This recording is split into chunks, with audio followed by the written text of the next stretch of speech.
السلام علیکم پیارے بچوں، مجھے امید ہے آپ سب خیریت سے ہیں۔ پیارے بچوں، آج ہم ایک نئی کہانی پڑھنے کے لیے یہاں اکٹھا ہوئے ہیں۔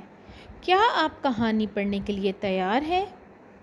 چلیے میرے ساتھ کہانی پڑھیں۔ میرا نام علی ہے۔ میں اپنے گھر میں اپنے خاندان کے ساتھ رہتا ہوں۔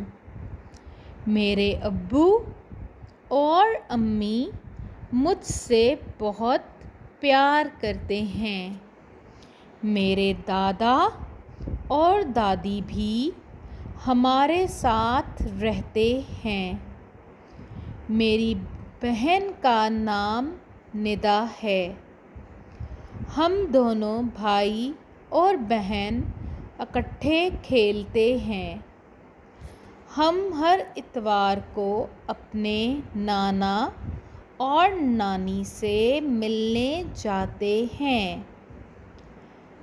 پیارے بچوں، چلیے یہ جو الفاظ لال رنگ میں دیے گئے ہیں ان کو دہرائیں۔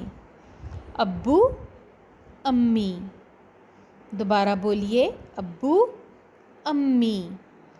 آگے دیکھیے، دادا، دادی۔ پھر دہرائیے، دادا، دادی۔ شاباش۔ آگے چلیے، بھائی، بہن۔ دوبارہ بولیے، بھائی، بہن۔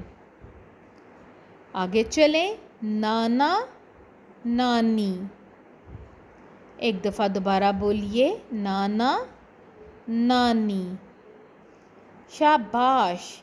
پیارے بچوں، یہ سب جوڑے ہیں۔ ہمیشہ یاد رکھیں، اللہ تعالیٰ نے تمام انسانوں کو جوڑوں کی شکل میں پیدا کیا ہے۔ ٹھیک ہے، اب میں آپ کو بتاتی ہوں ان جوڑوں کو کہتے کیا ہیں۔ یہ دیکھیے، ان الفاظ کو میرے ساتھ پڑھیے۔ ابو، دادا، بھائی اور نانا۔ ابو، دادا، بھائی، نانا، یہ چاروں لفظ مذکر کہلاتے ہیں۔ کیا ہیں یہ؟ مذکر ہیں۔ اور دہرائیے، امی، دادی، بہن اور نانی۔ دوبارہ دہرائیے، امی، دادی، بہن، نانی۔ شاباش۔ یہ تمام لفظ مونث ہیں۔ ٹھیک ہے، تو آج کا ہمارا جو عنوان تھا وہ تھا مذکر اور مونث۔ چلیے ان الفاظ کو دوبارہ دیکھیے۔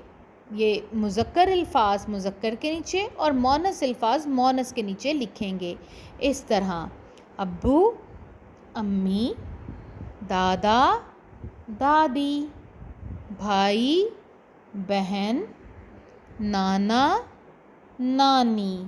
شاباش۔ پیارے بچوں، آپ نے ان الفاظ کو بہت اچھے سے دہرانا ہے اور اس کہانی کو ایک دفعہ دوبارہ پڑھنا ہے۔ اس کے ساتھ ساتھ آپ نے کچھ اور مذکر الفاظ اور مونث الفاظ اپنے دوستوں کو ڈھونڈ کر بتانے ہیں۔ اگلی ویڈیو میں اگلے سبق کے ساتھ آپ سے دوبارہ ملاقات ہوگی۔ اپنا خیال رکھیں۔ اللہ حافظ۔